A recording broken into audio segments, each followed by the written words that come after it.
June 3rd, 1968, 4:15 p.m. The elevator doors open on the 6th floor of 33 Union Square West in Manhattan. A woman in a trench coat steps out. She's been here before. She knows the organized chaos of this place very well. She knows the famous and the hungry for fame come here on the daily. And right now, she's walking beside one of the art world's most glittering and glamorous stars. The woman has been through a lot in her life. The woman is angry. The woman feels beyond betrayed. The woman pulls out a pistol. She fires once, twice, 3 times. This is the story of how the meeting of 2 brilliant and damaged souls became a storm of unfortunate destinies, swirling together, culminating in tragedy.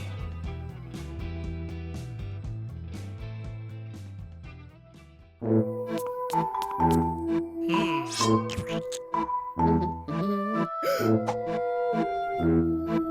no. Yoink.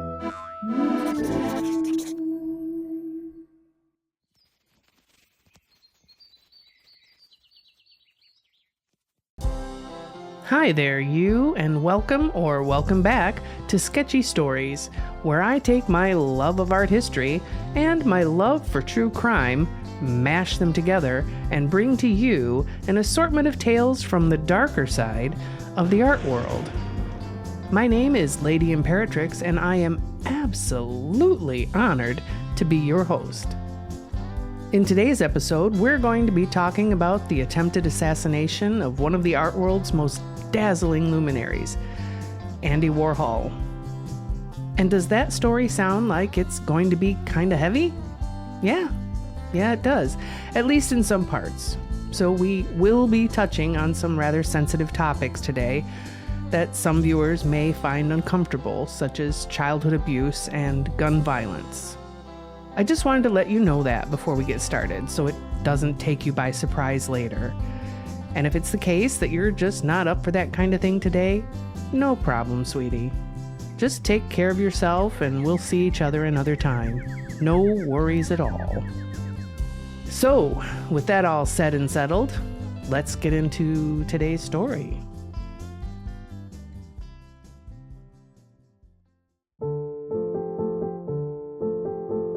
Andrew Warhol Jr. was born into a working-class family on August 6, 1928, in Pittsburgh, Pennsylvania. His parents were married in 1909 in the village of Mikova in what is now Slovakia, but was then part of the Austro-Hungarian Empire. His father, Andrei, emigrated to the United States in 1912 and found work as a construction worker and coal miner.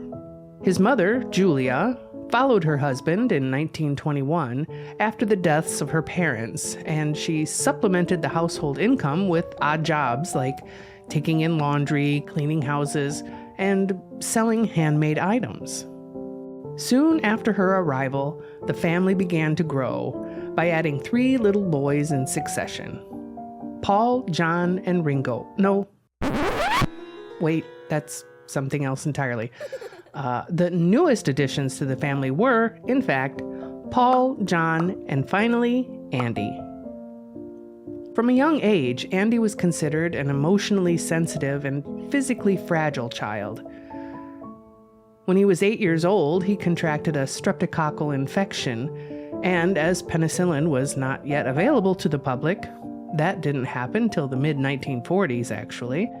This infection turned into scarlet fever. This untreated scarlet fever then in turn led to a condition called Sydenham's chorea, which causes involuntary movements, body spasms, which kept the young boy bedridden for long stretches of his childhood. It was also about this time that he began having issues with his skin, leaving him pale and blotchy. He was never officially diagnosed, but many reports theorize that this was possibly caused by the autoimmune disease vitiligo.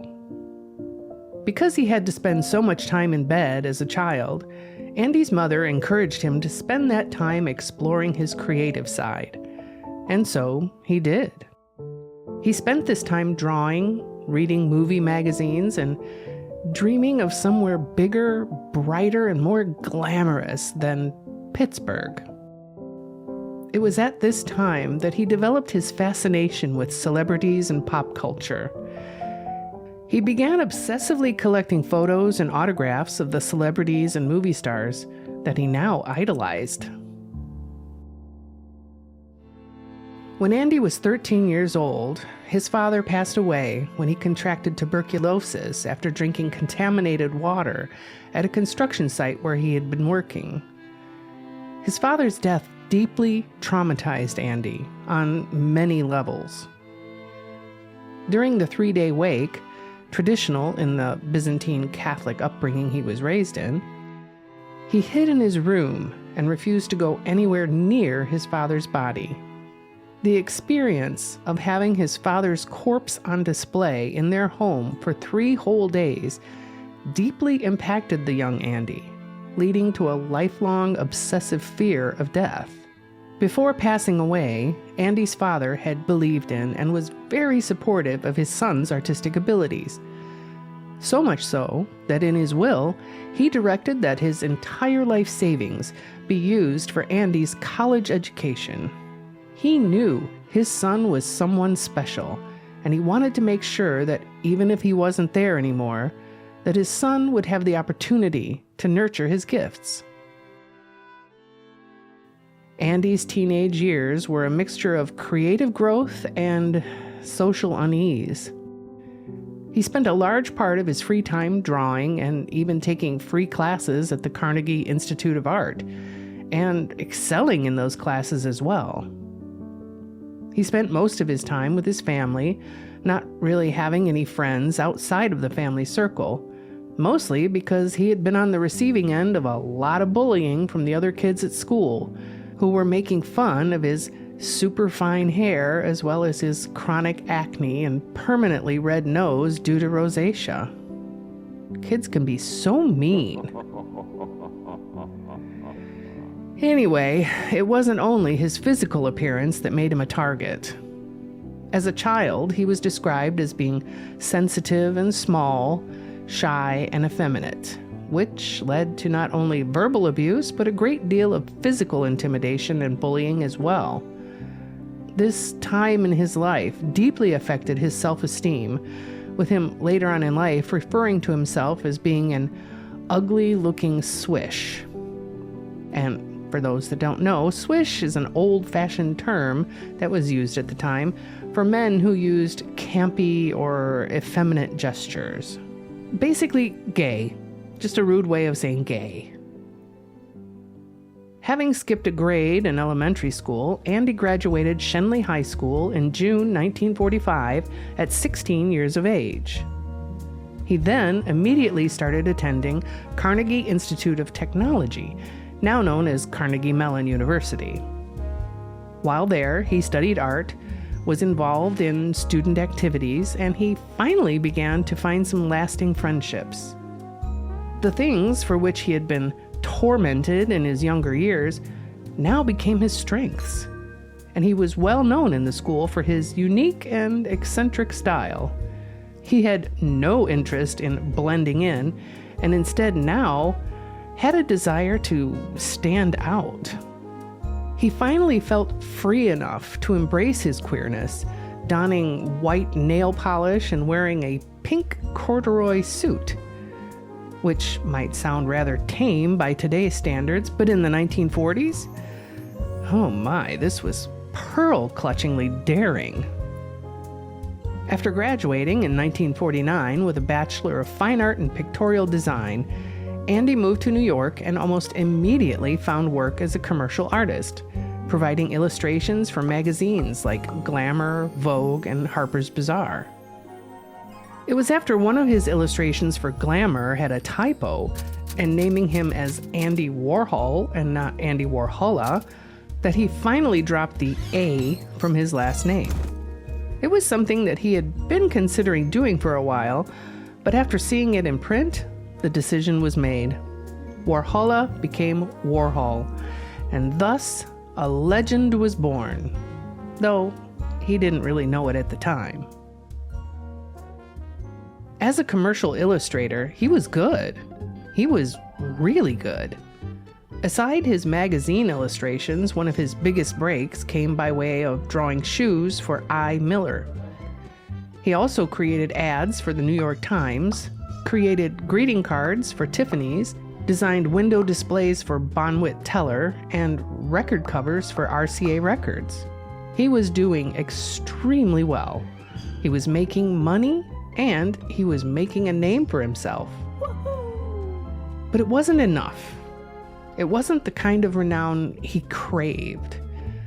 What he wanted was to be a quote-unquote real artist, a fine artist. So, in the early 1960s, he started painting things from popular culture. Soup cans, celebrities, dollar bills. And though the term pop art had been used in British academic circles already for a couple of years, it was Andy that took that term, brought it to the masses, and created a movement. And it worked. By 1962, Andy Warhol was famous.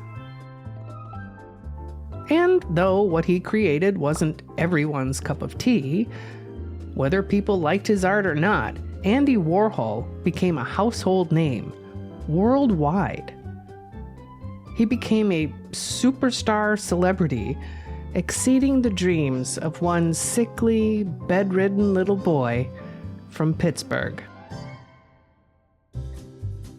The years that followed flew by in a flash of glitz and glam. In 1963, he moved his studio to a space on East 47th Street, and a few months later, photographer and lighting designer Billy Name was hired to give the studio a space-age feel. He proceeded to spray paint the walls and exposed pipes in the room silver, and decorated everything else with aluminum foil and mirrors. And Warhol's legendary studio, The Factory, came alive.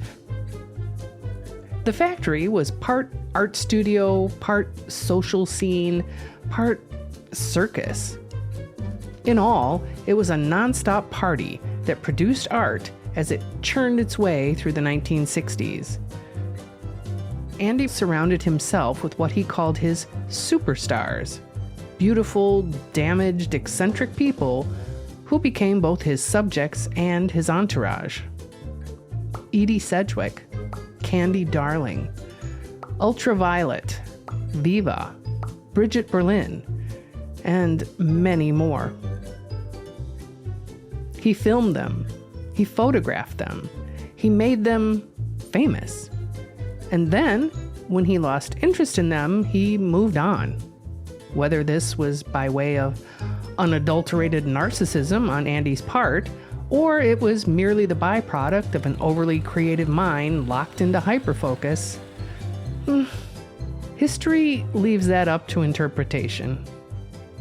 Either way, the vulnerable people that had been flying high in Andy's orbit were often hurt when they fell, sometimes badly. Edie Sedgwick, a wealthy socialite, model, and actress, ended up broke, struggling with addiction, and died of an accidental overdose when she was 28.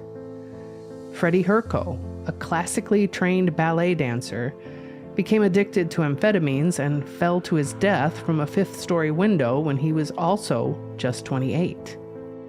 Actress and poet Ingrid Superstar struggled with heroin addiction and vanished without a trace at the age of 42. Jackie Curtis, actor, singer, playwright, and famed drag performer, died of a heroin overdose at 38.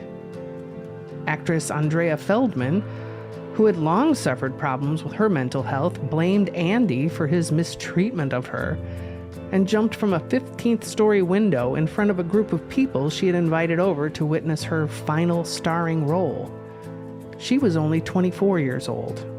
The number of people that came and went in those dazzling days of The Factory is impossible to calculate, as the scene was a constantly shifting, transient, open-door environment.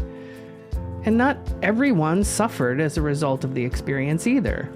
People like Blondie's lead singer Debbie Harry, artist, actress, and writer Ultraviolet, the fabulous fashion designer Betsy Johnson, and singer-songwriter Lou Reed were all able to navigate the glitter, have fun while there, and go on to have very successful lives and careers.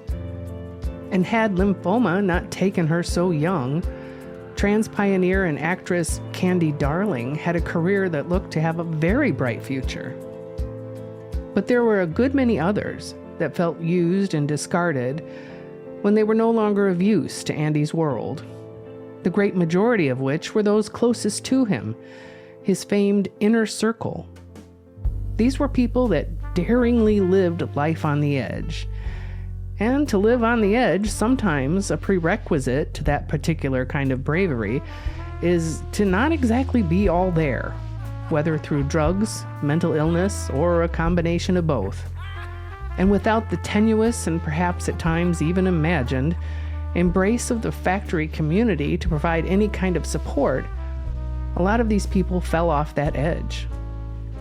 Andy's artistic philosophy was built on appropriation, be it the lives of his entourage or imagery created by other people. He took images from popular culture like soup cans, movie stars, newspaper photos, and repackaged them as original art. He believed in collaboration, but on his terms.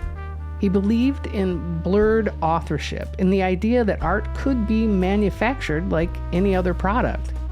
He felt that the process of creating pop art was mechanical, devoid of emotion and personal touch, just cranking out art without the heavy and difficult burden of proclaiming individuality. For Andy, a well-known workaholic, art was a business, with a focus on perspiration, not necessarily inspiration. He was famed for his just-get-it-done attitude, but there was a coldness to this approach, a transactional quality. For him, you were useful until you weren't. You were interesting until you weren't. And there was someone entering his sphere that was about to become very interesting to the story of Andy Warhol.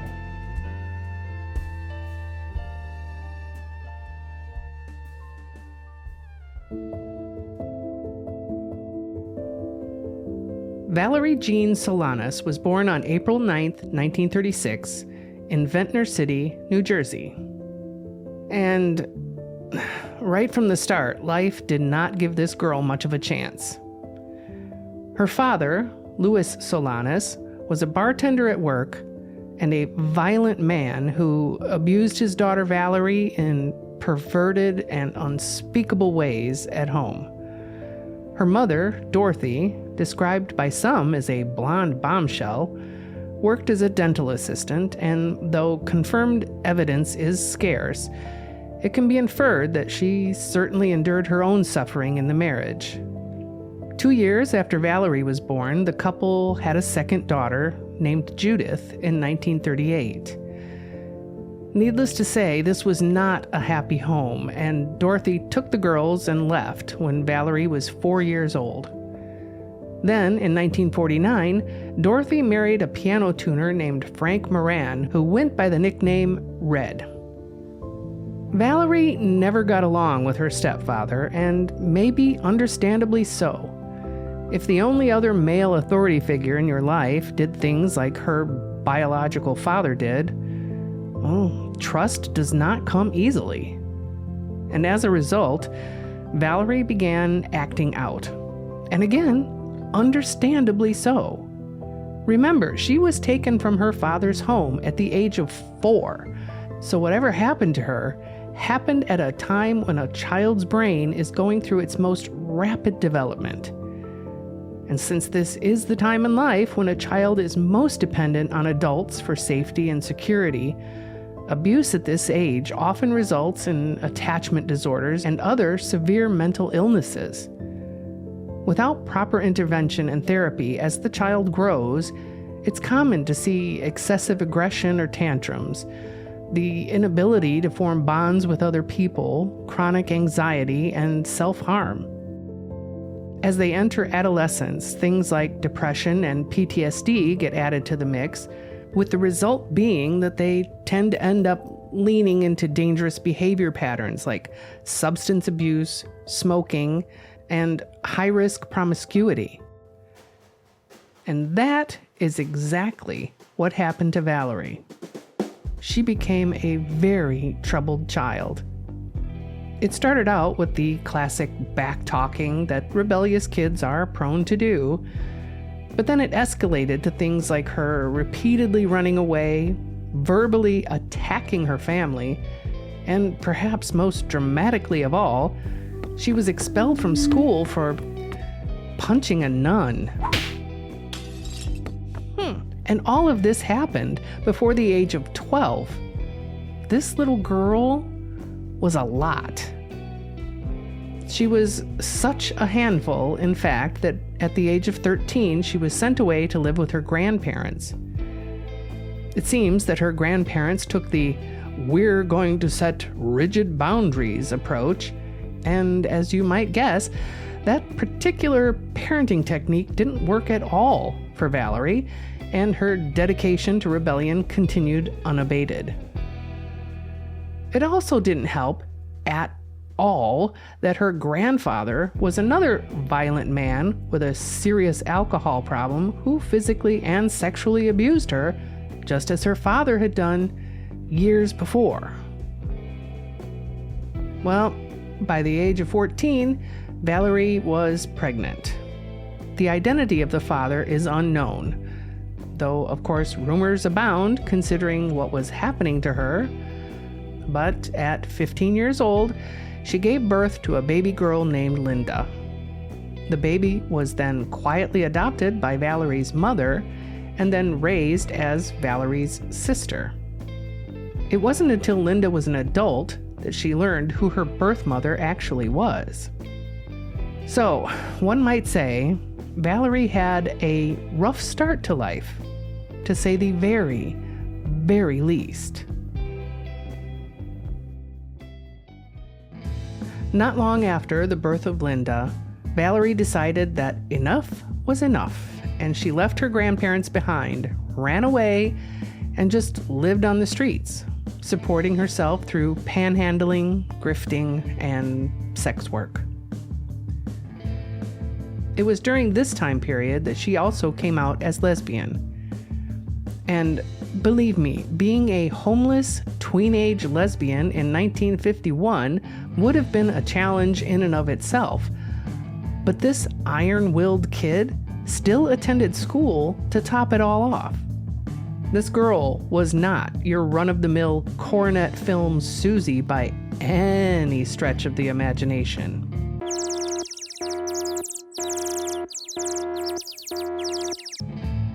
She was angry and vulnerable, full of rage and defenseless, all at the same time.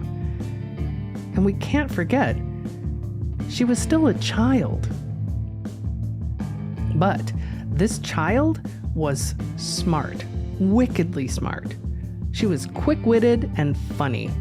She escaped into books, into ideas, utilizing a mind that burned with intelligence and rage in equal measure. Despite her constantly skipping school, she actually thrived in school. She got excellent grades, and her teachers noted that she demonstrated a real and strong talent for writing. By the time she was 16, her precarious lifestyle dealt her yet another challenging card, and she found herself pregnant once again. This time, the father was a married man who had most likely been stationed at one of the military bases located nearby. As a result, Valerie ended up leaving New Jersey and moving to Oxon Hill, Maryland, just outside of Washington, D.C. She was taken in by the Blackwells, the parents of the unnamed military man who had fathered her child. When her son, who she named David, was born on March 31st, 1953, the Blackwells continued to take care of Valerie. Well, as much as she would let them. I think she'd been so damaged by her early life that accepting help would mean allowing herself to trust. And trust was just something Valerie probably found to be an absolutely alien concept. And therefore, so was the idea of anyone actually helping her without strings attached. After the birth of her son, her stay with the Blackwells is described as off and on. But despite her tenuous living arrangements, Valerie worked hard. And with what help the Blackwells could give, she managed to still graduate from Oxon Hill High School in 1954 on time, perfect grades, intact. Later that same year, she enrolled at the University of Maryland to study psychology. The Blackwells had agreed to pay her tuition in exchange for custody of her son David. And this detail has been spun by many as another example of Valerie being victimized once again. But personally, I'm not so sure. She was now 18 years old. She had survived a hellish childhood. But she was talented, driven, and she wanted an education. I don't think it was so much, you can have an education, but we keep your child. I think, and I have nothing to back me up on this other than my own personal gut feeling, but I see it more likely as, if you give me an education, you can have custody. It feels more true to me that it was a Valerie decision, not a Blackwell decision. Basically, she was stuck with a child that she knew, as an intelligent person, she knew she could not provide for. And she saw the opportunity to get something she wanted, an education, and at the same time, get rid of something she didn't necessarily want, the responsibility for a child. And I don't mean to make her sound awful there at all. I just think that she had been in survival mode for so long that this was the only thing that made sense to her, where she finally comes out on top. Maybe for the first time in her life. Whatever the reasoning behind it, the Blackwells did end up paying for Valerie's tuition at the University of Maryland. She was a member of the Psi Chi Honor Society, was a regular contributor to the school's newspaper, and hosted a call-in radio show where she played the character of a therapist offering advice. The radio show gave her a platform for her early feminist ideas and set the stage for her performative persona that she would later develop.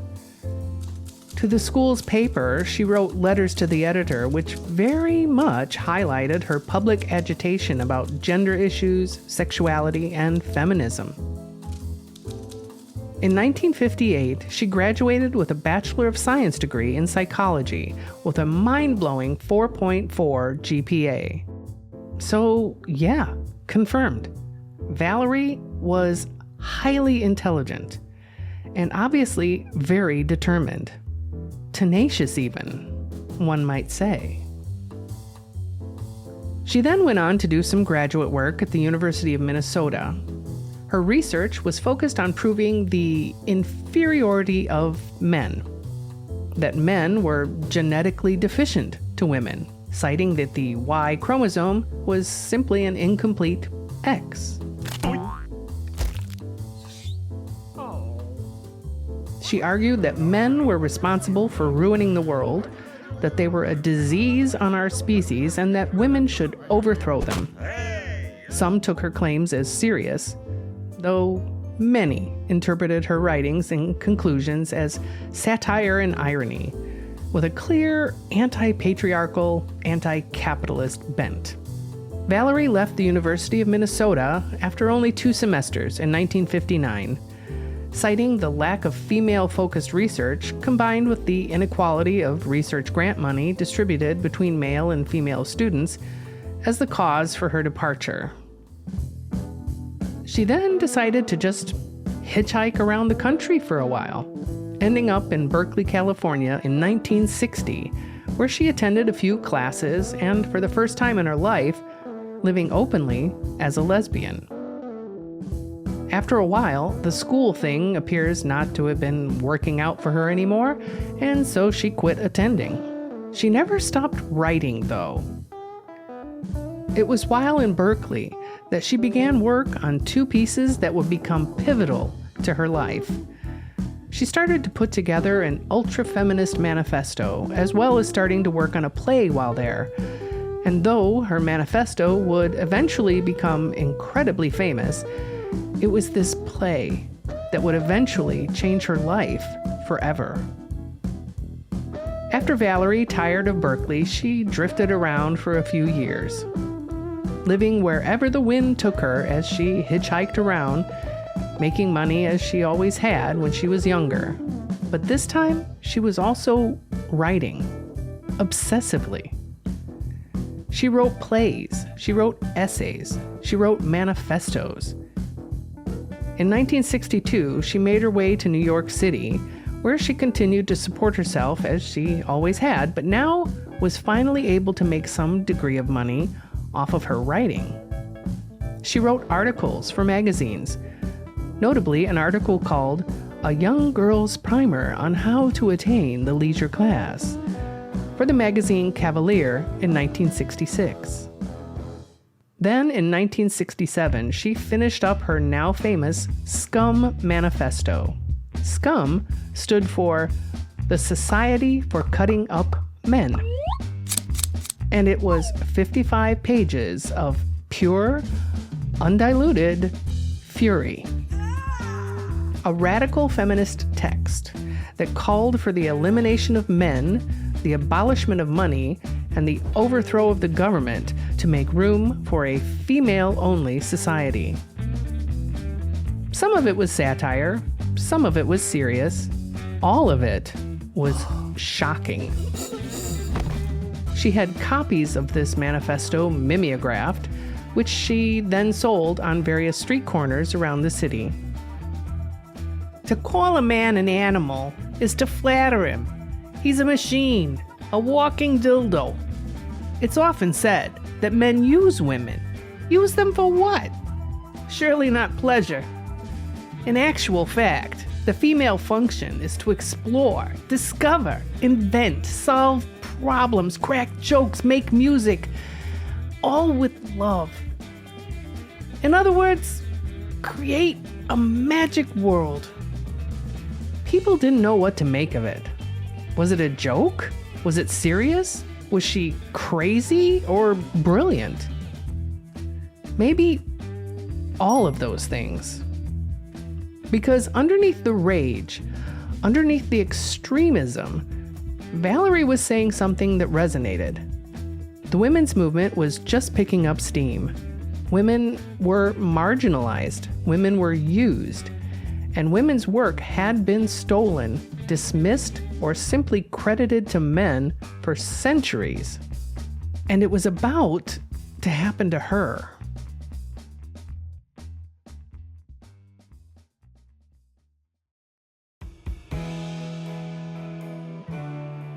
Andy and Valerie met in 1967. By this time, Valerie had been hanging around the experimental theater and art scene in Greenwich Village and had become a bit of a familiar face. She'd acted in some small theater productions, and she was well known for selling copies of her manifesto out on the streets.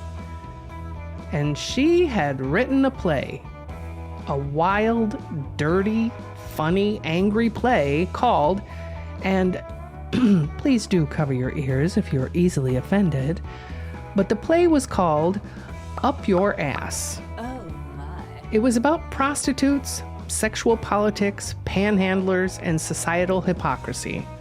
It was crude and brilliant and completely unmarketable in 1967.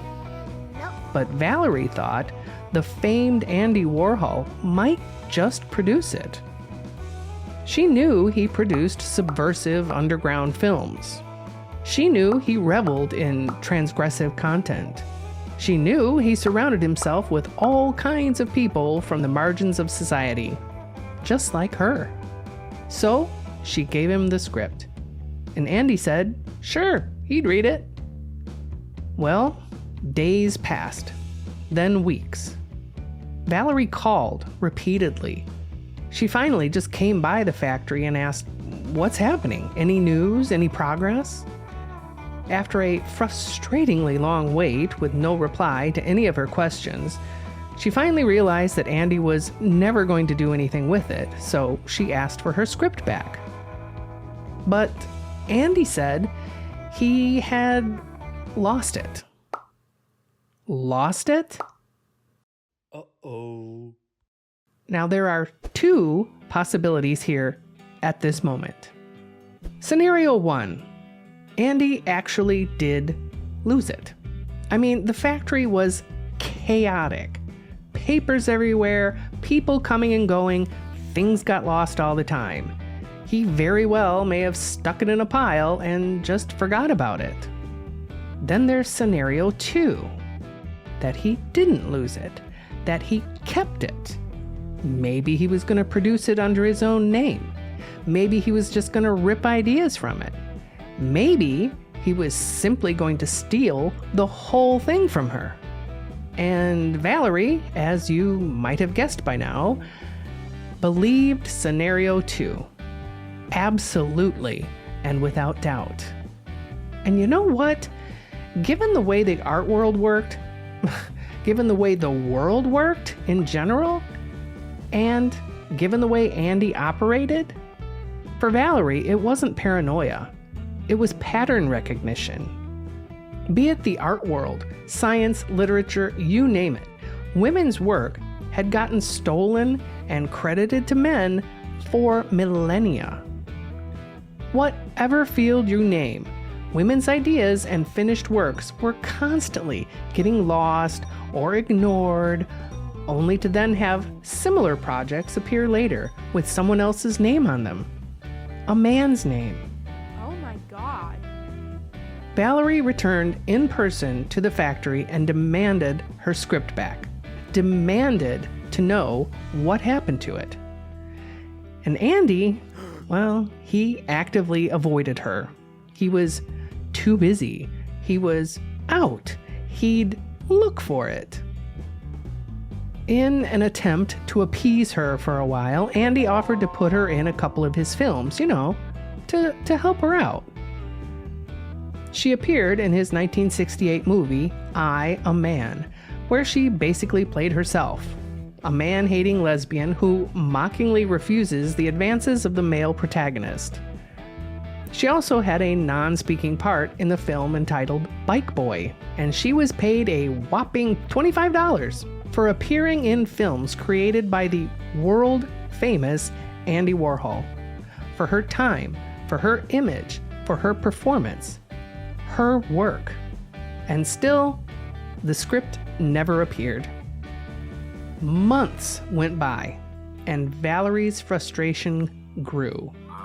Her mental state by this time had begun to deteriorate as well. She began showing signs of paranoia. People knew she was a bit much, sometimes a bit strange, but people began to see that something was not quite right with Valerie.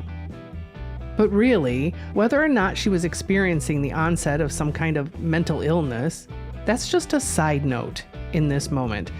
Even if Valerie was mentally ill, that doesn't take away from the fact that her grievances were real. She had written something. She had given it to someone powerful, and now it was gone, and no one would give her a straight answer. Any artist would be furious. Any writer would feel violated. Mental illness and legitimate grievances are not mutually exclusive.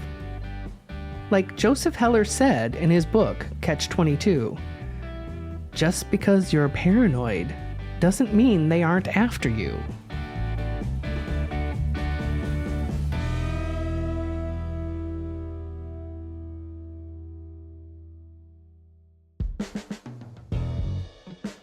By early 1968, Valerie's life was falling apart. She was broke. She was homeless, or at least mostly homeless. She had no home of her own, but would occasionally stay in flop houses or with random acquaintances. However, her manifesto had finally been published.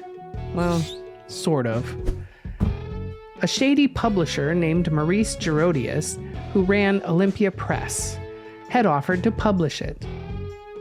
Gerodius focused on publishing explicit and pornographic works to fund his publishing of what he referred to as high-end avant-garde literature. Ooh la la. He was also described by many of his colleagues as a notorious scam artist, and he frequently ran into trouble with the law due to his exploitative dealings with authors. He had numerous legal battles involving copyright and royalties, basically scams, that he had worked through terrible contracts with a number of authors. And it seems that's exactly what he did with Valerie. The contract he had drawn up for her was terrible. Gerodius wanted control over all of her writing in perpetuity. And for this, she was paid $500. Valerie was desperate at the time of signing. She was being evicted from the Chelsea Hotel, and she was broke. And most likely, as we mentioned before, her mental state wasn't exactly in tip-top shape. But Gerodius saw her potential, and most likely her vulnerability, and in a predatory move, offered her money in the moment for a lifetime of work. And somehow, this highly intelligent, street-savvy woman, she agreed. Later on, Valerie had complained to anyone that would listen that Gerodius had tricked her into signing that contract, and in doing so, preemptively stole any work that she might do in the future. So now, two men owned her work. Andy Warhol had her play. Maurice Gerodius had her manifesto and the rights to everything else she'd ever create. She felt trapped, stolen from, controlled. She didn't know how to get out of this contract with Gerodius, but her script? That was something she could do something about. So she kept trying to reach Andy, and Andy kept avoiding her. She repeatedly called his studio.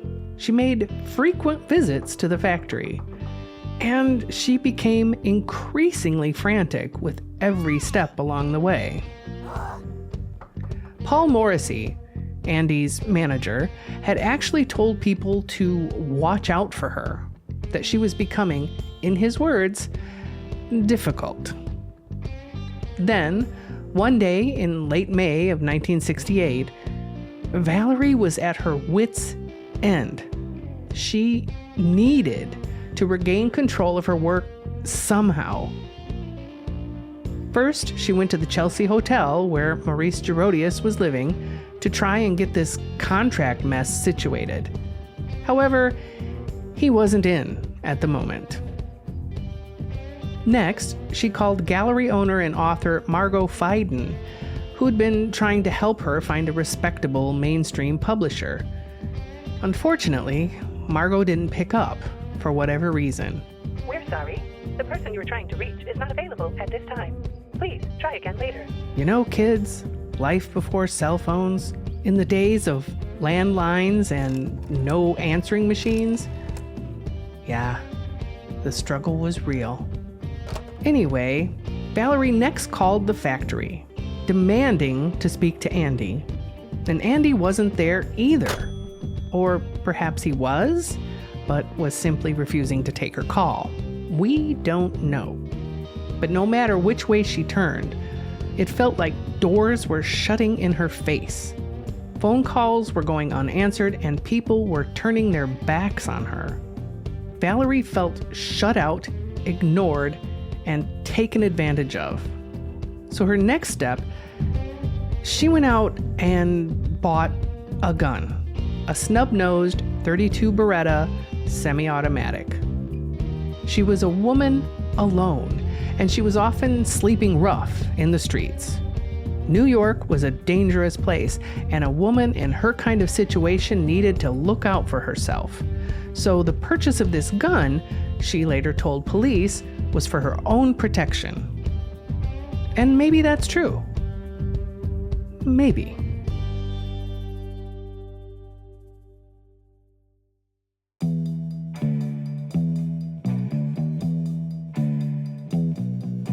June 3rd, 1968.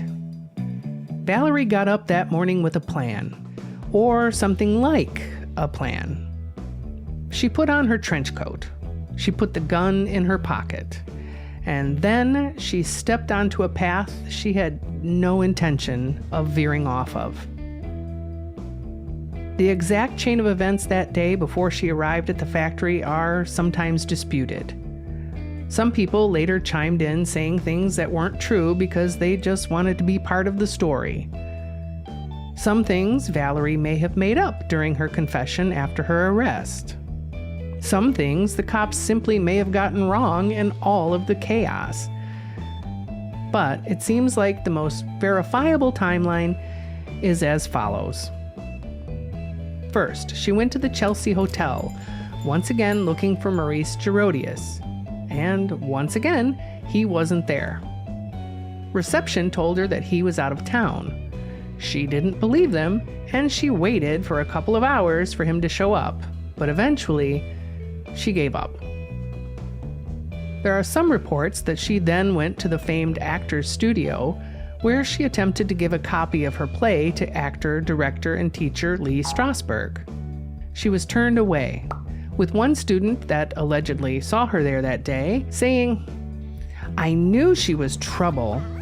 I didn't know what kind of trouble, but I knew she was trouble." At any rate, it seems she went next to Margot Feiden's flat to talk about having her produce the play. However, at one point, the conversation turned, and Valerie started spiraling out and began yelling about how the world would be better off without men and that Warhol and Gerodius were out to get her. At this point, Feiden made it clear that she was not going to produce Valerie's play. To which Valerie, allegedly, pulled out her gun and replied, "Yes, you will produce the play because I'm going to shoot Andy Warhol, and that will make me famous and make the play famous, and then you'll produce it." And with that, she left. Feiden, obviously shaken, then called the police to alert them to Valerie's intentions. She made numerous calls, not only to the police headquarters in Manhattan, but to her cousin, who was a friend of Warhol, and then the mayor of New York. And when all of that failed, she upped the ante and called the then governor of New York, Nelson Rockefeller. She told all of them that there was a woman with a gun heading over to the factory and that this woman was going to attempt to kill Andy Warhol. But none of these guys took her call seriously. Don't be so stupid. After telling one officer that she had seen the gun with her very own eyes that Valerie was going to use, the officer replied, "Yeah? And how would you even know what a real gun looks like?" Valerie was now locked in. She was determined.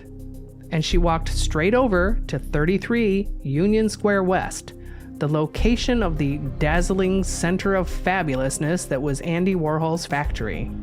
She then just stood on the street, right outside the door, waiting for Andy to appear. At one point, Paul Morrissey was heading inside, and after spotting her just hanging around, he asked her what she was doing there. Valerie told him that she was waiting for Andy to bring her some money. Paul could see that something was really off with Valerie that day, and so he told her that Andy wasn't coming in that day, and that she should come back another time. But she didn't buy that, and so she waited. Around 2 p.m., she finally entered the building, but Paul saw her and reiterated that Andy's not going to be there at all that day and that she needed to leave. Valerie apparently agreed, but then pretended to leave and just hid out of sight and continued waiting in the lobby. Finally, shortly after 4 p.m., Andy Warhol walked through the door. Andy was accompanied by his long-term boyfriend, Jed Johnson, and the two of them were headed for the elevator that would take them upstairs to the factory. Valerie quickly made her way over to them, and all three rode the elevator up to the 6th floor together. As they entered the factory, Andy was overheard politely complimenting Valerie on her appearance that day as she trailed closely behind him. Paul Morrissey saw Valerie had gotten in, and he lost his temper, loudly telling her to get out and that if she didn't, that he would, quote unquote, beat the hell out of her. Andy, in an attempt to calm the situation, allegedly told Paul that it was okay, that Valerie could stay for a bit. Paul, still fuming, stomped off to the bathroom to get away from the whole situation and just try and cool his temper. Fred Hughes, Andy's business manager, was at the front desk attending to work, ignoring all of the hubbub, as hubbub was a common element at the factory. Jed Johnson was busy installing fluorescent lights in another part of the room. Factory photographer Billy Name was working away in his darkroom. Mario Amaya, an art critic who was there to arrange for an upcoming show of Andy's work at his gallery in London, was just calmly wandering around, taking in the vibe that was that famed space. Andy and Valerie were talking. What about? No one really recalled. Probably because no one paid attention. It was just crazy Valerie back again talking about her script. Nothing new to see here. The phone rang, and Andy interrupted his conversation with Valerie to answer it. On the other end of the line was Viva, whose real name was Janet Susan Mary Hoffman, an actress who was one of Andy's glorious superstars. They'd only been speaking a few minutes when she heard on the other end what she thought were firecrackers in the background. But it wasn't firecrackers. Valerie Solanas had reached her breaking point. She had also reached for her gun, and she fired. The first shot missed. Andy, realizing what was happening, cried out, "No, no, Valerie, don't do it!" She fired again. The second bullet hit Andy just under his right arm, passing through his torso, exiting his left side. Andy collapsed immediately, screaming in pain.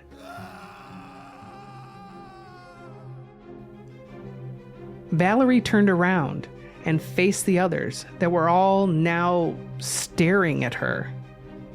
Before anyone could do anything, she took aim and shot at Mario Amaya.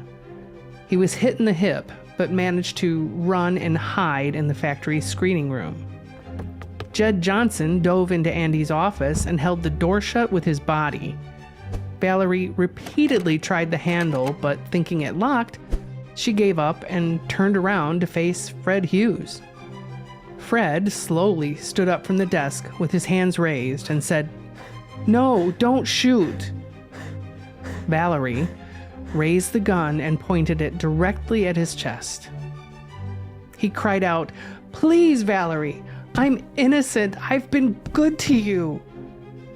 Whether she heard those words or rage had deafened her ability to hear anything is unknown. But staring at him, unblinkingly, Valerie pulled the trigger, but the gun jammed and refused to fire. She stood there in a furious daze, staring at Fred, gun still pointing at him. And then there was a ding. The ding of an elevator arriving. During the chaos of it all, someone had hit the button, calling the elevator to the 6th floor. The door opened. It was empty.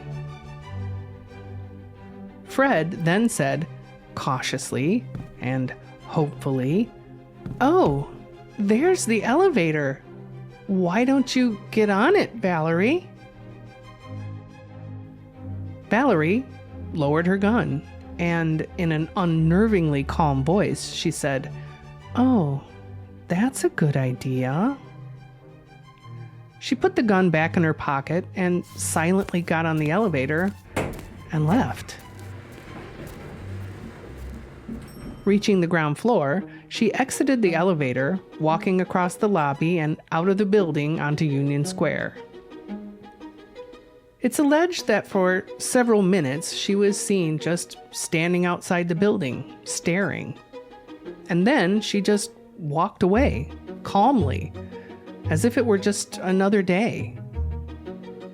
She wandered around the streets for some time, eventually ending up at the Chelsea Hotel again, but this time trying to rent a room.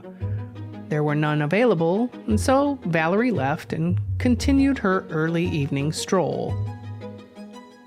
Around 8 p.m., she spots a traffic officer in Times Square, a rookie patrolman named William Shamalix. She walked up to him, handed him her gun, and stated, "My name is Valerie Solanas. The police are looking for me and want me." She told him that she had shot Andy Warhol because she was a flower child and that Andy had too much control over her life. She was then taken into custody without incident.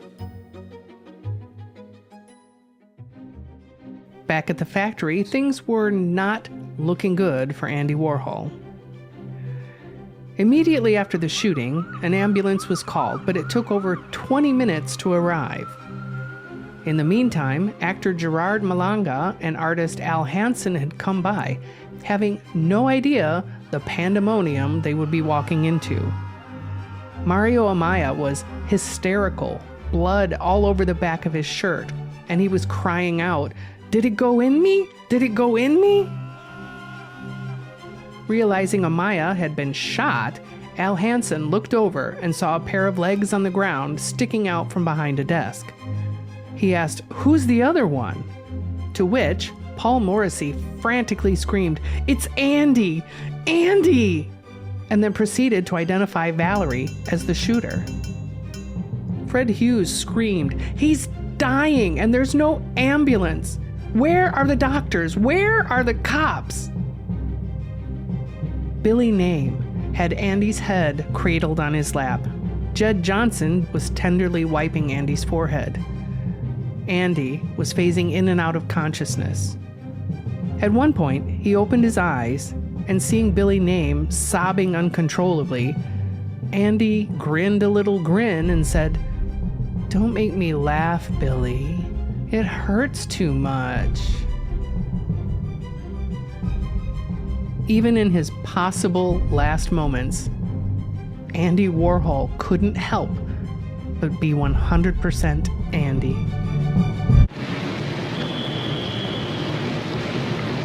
My name is Andy Warhol, and I just finished eating a hamburger. Al Hansen had run throughout the building, banging on doors, looking for help. Finding none, he ran out into the street looking for an available payphone. This was 1968. There were no cell phones or computers. There wasn't even a 911 system yet. Getting help was not that easy. When the police finally arrived, Al briefed them on the situation, gave them Valerie's name and description, and then ran back upstairs. Eventually, paramedics arrived, and they walked into the blood-soaked scene and started to work, albeit in a rather unprofessional and indifferent way, according to witnesses. Even though Andy had been bleeding out for over 20 minutes already, the paramedics didn't seem to be in any hurry. They allegedly attended him like he had a sprained ankle rather than a life-threatening bullet wound to the abdomen. They even opted to strap him to a wheelchair and carry this severely wounded man with life-threatening organ damage down 6 flights of stairs instead of using the elevator. The paramedics later said that they chose this route due to the age and unreliability of the elevator and believed that taking the stairs was the fastest and surest way to go, which utterly baffled everyone there that used that elevator on a daily basis. When the paramedics had finally reached the ground floor, they wheeled the now very unconscious Andy to the ambulance and loaded him in. Mario Amaya was put in the same ambulance, but then he was told by the paramedics that it would cost $5 extra if they wanted the siren to sound on the way to the hospital. Absurd. But of course, Amaya told them, yes, sound the siren. The pair were then rushed to Columbus Hospital, which thankfully was only a few blocks away.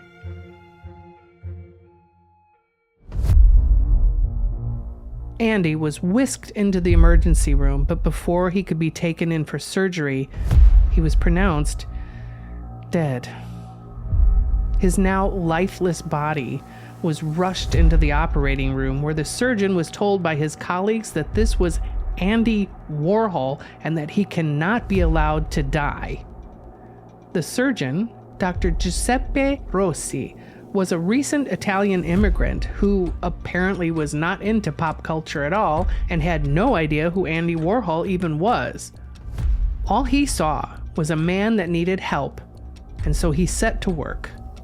He opened Andy's chest and was astonished at the catastrophic damage therein. The bullet had entered his right side, went through his lung, and then ricocheted through his liver, tearing through his gallbladder, esophagus, spleen, and intestines, before exiting his left side, leaving a very large hole. Somehow, miraculously, the bullet missed his heart, and Dr. Rossi immediately began an intensive heart massage and managed to revive him and bring the artist back to the land of the living. However, he wasn't out of the woods yet. There was a lot of damage, and the surgery to repair what could be repaired would take almost 6 hours. In the end, Andy's spleen could not be saved and was removed, but at least he was alive.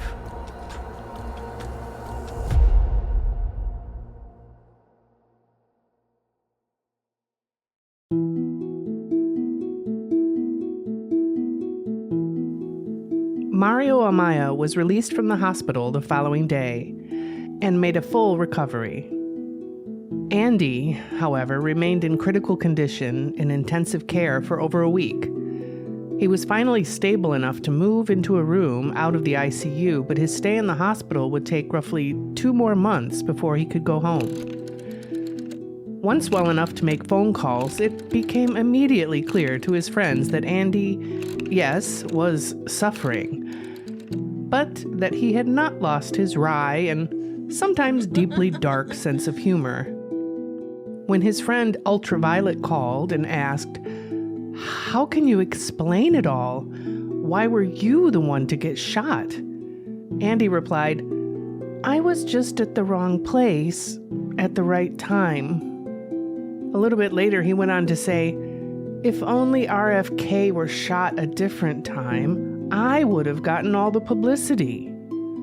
A painfully sardonic take on the fact that the famed presidential candidate Robert F. Kennedy had been assassinated just 2 days after Andy was shot, taking over global headlines. After he was released from the hospital, Andy's problems were not over. He was left with persistent, debilitating health issues. A large, painful hernia in his abdominal muscles, severe digestive issues, chronic pain, and difficulty with eating and swallowing. He had to wear a surgical corset to hold his weakened abdomen in place and to keep his organs in proper alignment. for the rest of his life. And that's just the physical damage. The mental toll may have actually been worse. Already incredibly self-conscious and insecure about how he looked, with close friends he shared that he now felt he was hideously deformed, though in public sticking with his dark humor and saying things like, "The scars look pretty," in a funny way. He retreated from the glamorous social life he had been central to for many years and was left with severe PTSD, a loss of trust in those around him, intense anxiety, and a deep-seated fear of illness and hospitals. The open-door anarchy and hedonistic atmosphere of the factory came to an immediate end as well.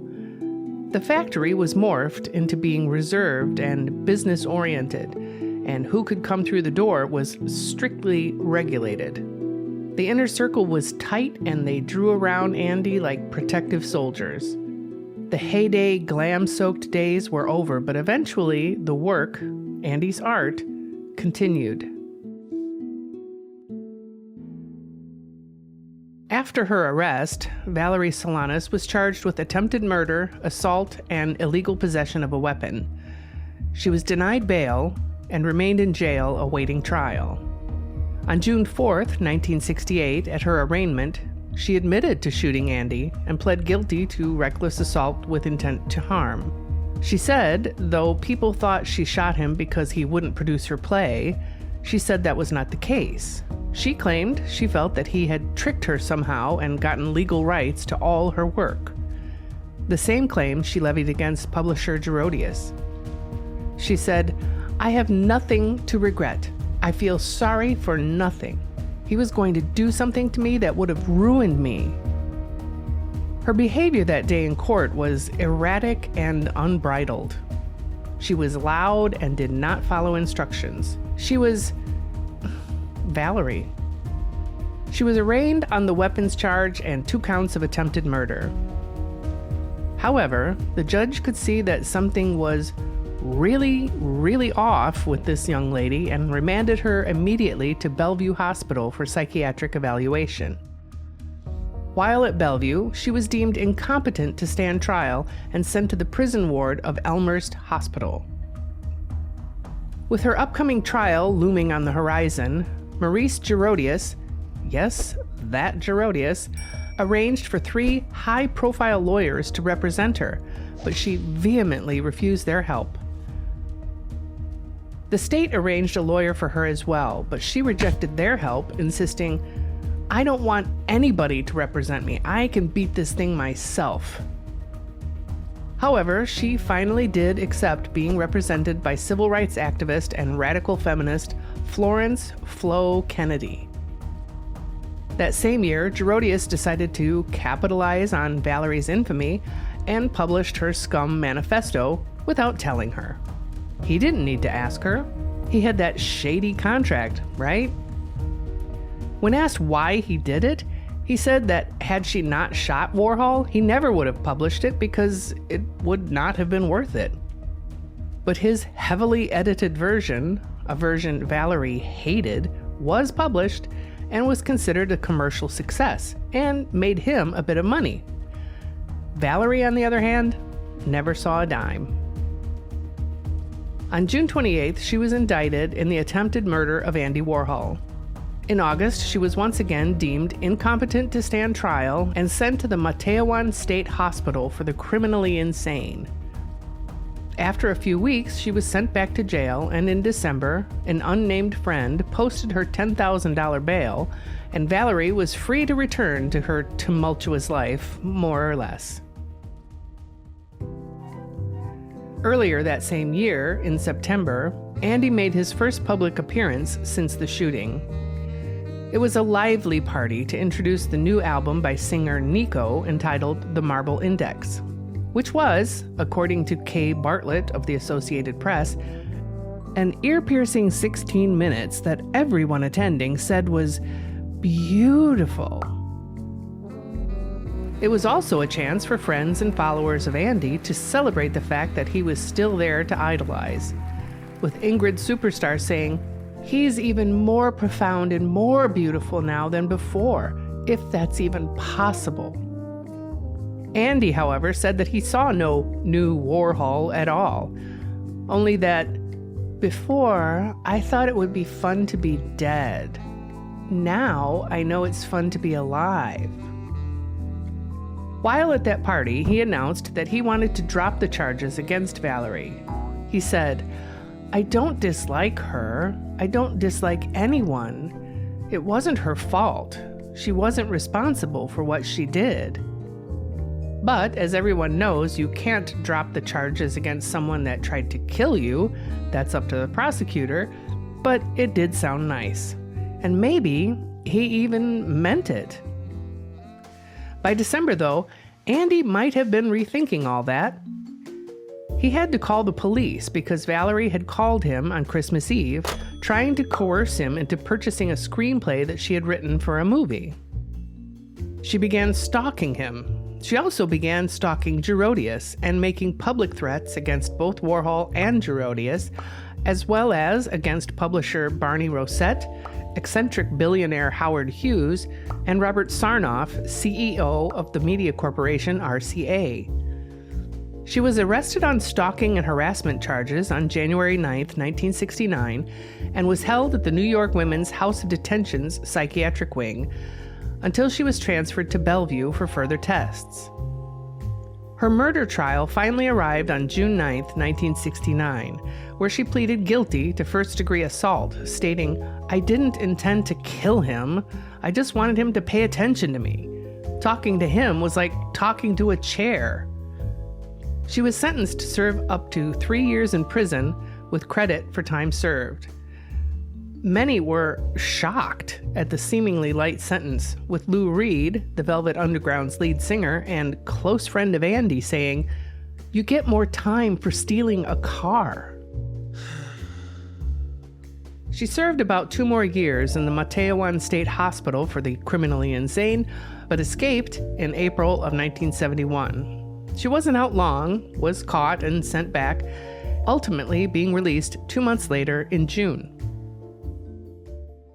By this time, Andy and the crew had settled into the new vibe of the factory: more security, less visitors. And yet, in 1971, not long after Valerie had been released, when everyone was on high alert around the factory, 2 unknown men with guns, described as junkies, had somehow managed to access the 6th floor and the famed factory. They walked in, pointed guns at staff member Vincent Fremont at the front desk, demanded money, and to see Andy Warhol. Oh no. Jed Johnson and actor Joe D'Alessandro grabbed Andy, quickly rushed him into the editing room, and locked the door.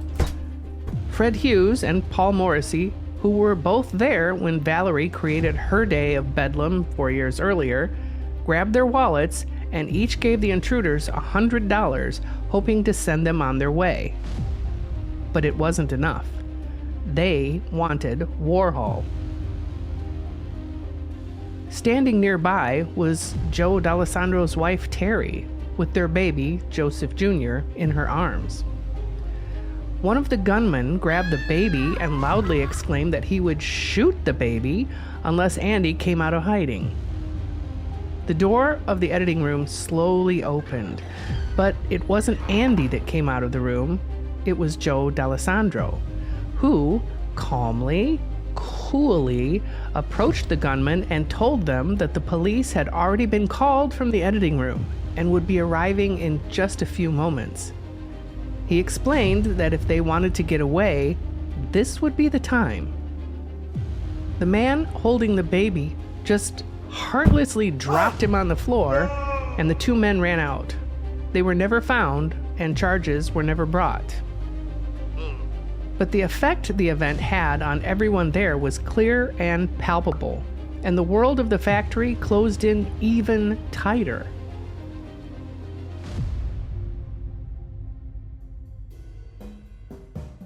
The whole enterprise moved to another location, the 3rd floor of 860 Broadway, complete with security cameras, a bulletproof door, and controlled access by means of a closed space around the elevator where visitors had to wait to be buzzed in. An escape route was installed in the back of the studio that led to a freight elevator and staircase, allowing for a quick, undetected exit, if needs be. They also tried to hire a 24-hour armed guard, but the landlord of the building wouldn't allow it, saying that the other tenants of the building had voiced objections against it. The factory, once the one-stop shop for anyone and everyone to come and be glorious, was now a fortress, with a very select group of trusted inhabitants therein. From then on, Andy and his entourage focused more on the business side of art than the pushing boundaries, party life art machine that it had been. Andy started doing celebrity portraits as a main source of income, but also started Interview Magazine, completing several series of paintings like Mao, skulls, shadows, and dollar signs. He also began working in collaboration with younger artists like Francesco Clemente, Keith Haring, and Jean-Michel Basquiat. He even ventured into television with shows like Fashion, Andy Warhol's TV, and Andy Warhol's 15 Minutes on MTV. He also started putting together his now famous time capsules, where he would fill boxes with random things from his daily life like mail, photos, assorted memorabilia, sometimes even unsigned or unfinished work. Altogether, this collection, 610 boxes, containing over 300,000 items, now serves as an extremely detailed archive of his personal life, lovingly preserved at the Andy Warhol Museum in Pittsburgh, Pennsylvania. By January of 1987, though, Andy was in a great deal of pain. He had known since 1973 that he had gallstones, but his phobia of hospitals and doctors got the better of him, and he did not seek treatment. He chose an alternative path, that of nutrition and even crystal therapy to work through it. But by February, there was no way to continue this procrastination. It was bad. He entered the hospital on February 20th to be told that his gallbladder was inflamed and probably infected and that he needed surgery. He wasn't thrilled by the news, but pain is an amazing motivator, and so he agreed. The next day, February 21st, the surgery is performed, and it turned out that his gallbladder was not only inflamed, it was gangrenous. The doctor said it just fell apart in his hands when he was trying to remove it. Oh my goodness. Despite that awful factor, the surgery was a success, and Andy was moved to a recovery room in good spirits. Snarky sense of humor as always, but that was Andy, in a good mood. He wasn't allowed visitors, but talked on the phone with some friends and watched TV in between doctors and nurses coming in to check on him.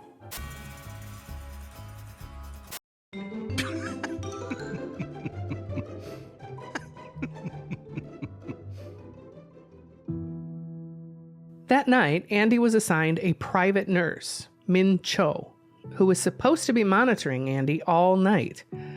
Her notes stated that she checked on Andy at 10 p.m., 2 a.m., and 4 a.m., and that all was well. Then at 5:45 a.m., she found him blue and unresponsive, immediately initiating emergency protocols and calling for the cardiac arrest team. But there was nothing to be done. The man the world had called a genius, a visionary, and one of the most important artists of the 20th century could not be revived this time. Andy Warhol was dead for the second time on February 22nd, 1987. He was only 58 years old. After an investigation, it seems that the private nurse only wrote up her notes after Andy's death, leading many to believe that she was not actually checking up on him as she should have. It was also alleged in a lawsuit against the hospital that the recovery staff in general had failed him.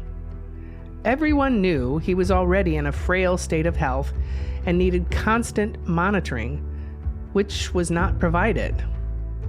Andy was severely dehydrated and malnourished due to his difficulties in swallowing, and this was not taken into consideration in his post-op care.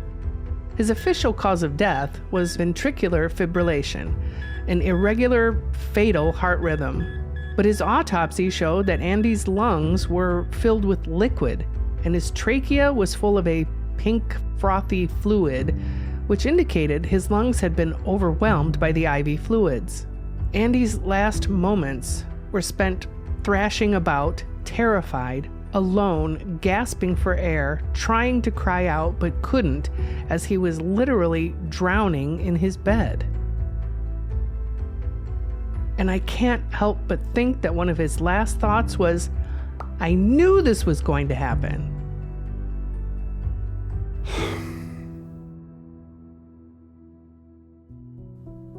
His estate brought a major wrongful death and medical malpractice lawsuit against the hospital. The suit was settled out of court for an undisclosed amount, but reports indicate the settlement was roughly $8 million. In life, Andy Warhol was legendary, and the same holds true for his death. This son of immigrants grew from the most humble of beginnings to become a household name the world over. He wanted to make his mark on the world, and this he did. His art style, his art philosophy, changed everything. He was utterly unique. And even after being shot, Andy lived when he should have died. And in the end, Andy died when he should have lived.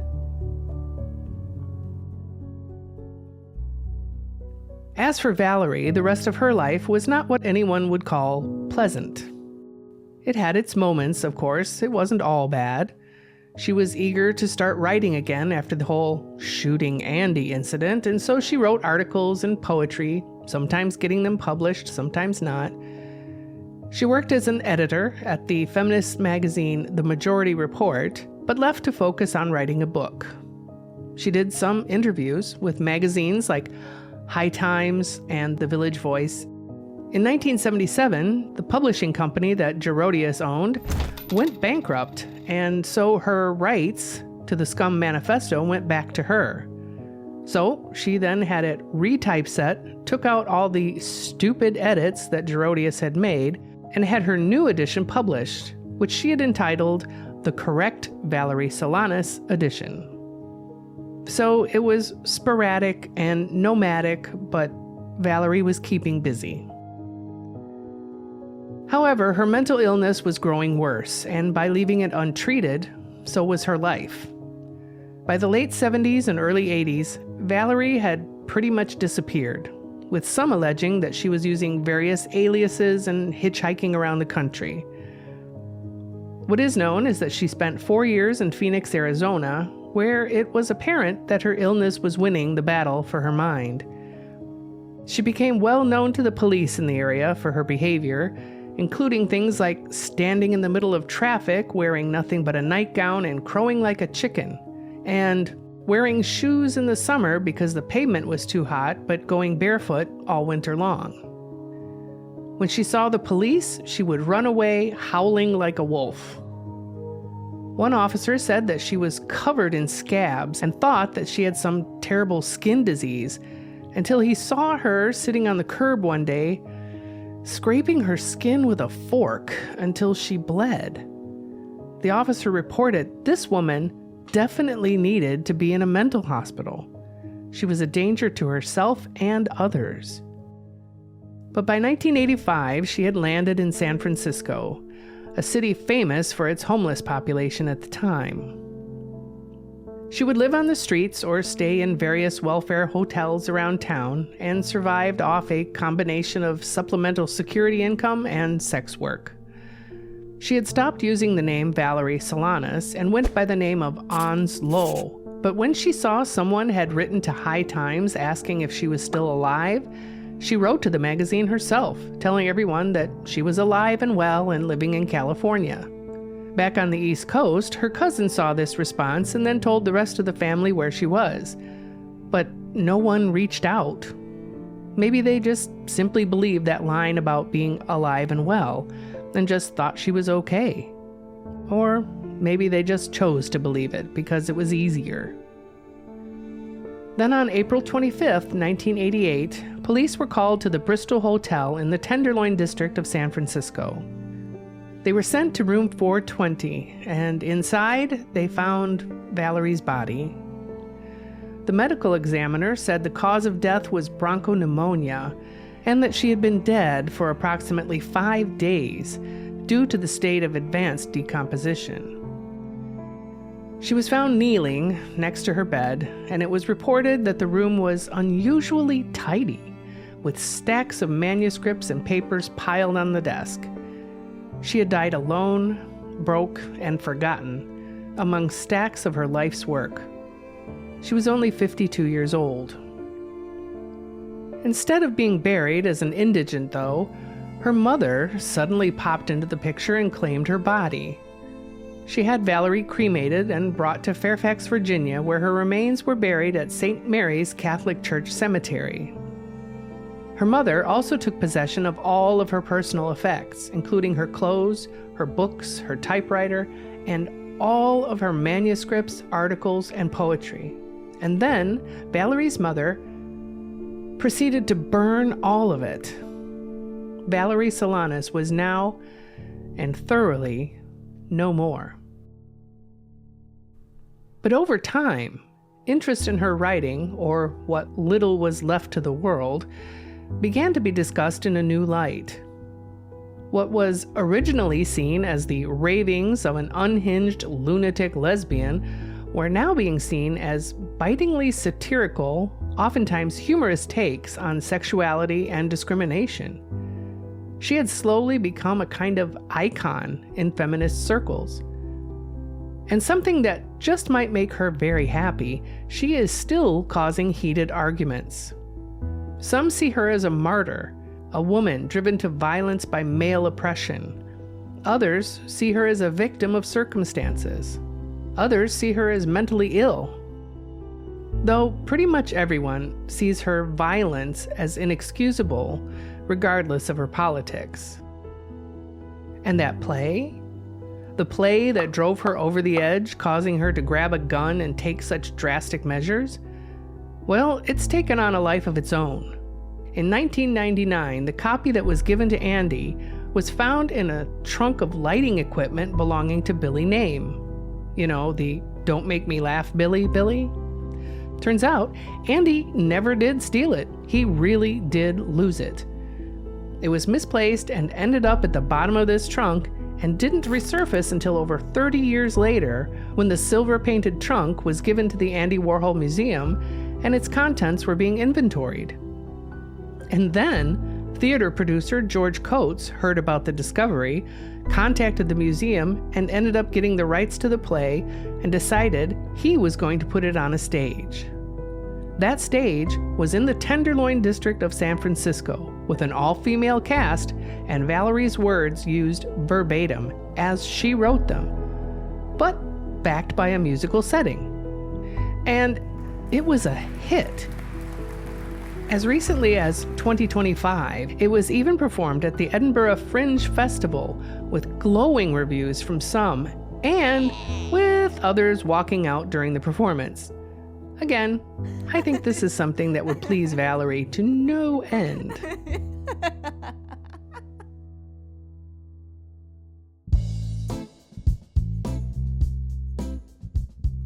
So this whole story is like a Shakespearean tragedy if it came in comic book form.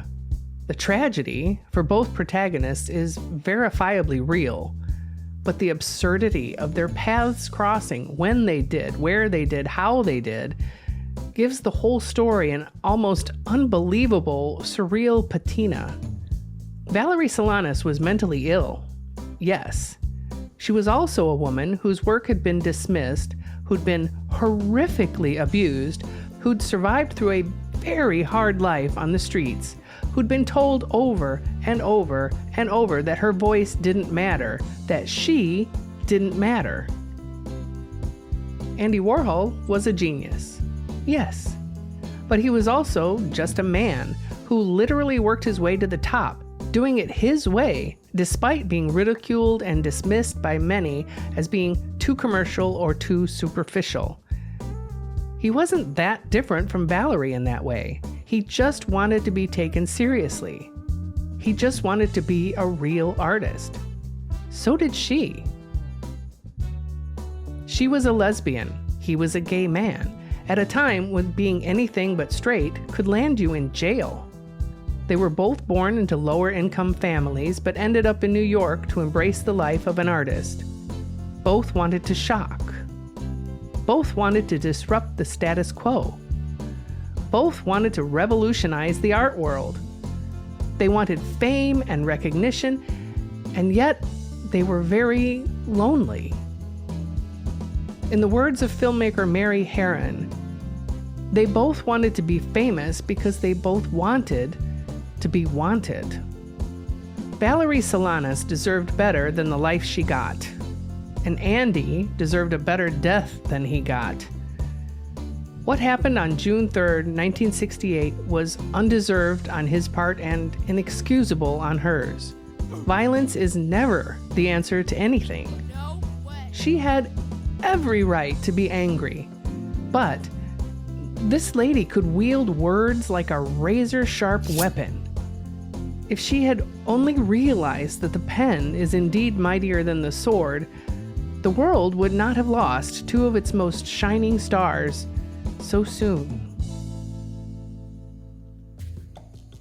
Thank you so much for watching this episode of Sketchy Stories. And if you haven't already, and you enjoy these deep dives into dark art history, be sure to subscribe and, click that little bell thingy so you won't miss any future episodes. Right. Well, it looks like we've come to the end of our time. Please do take very good care of yourself, be kind, and play nice, and I'll see you in the next one. Bye.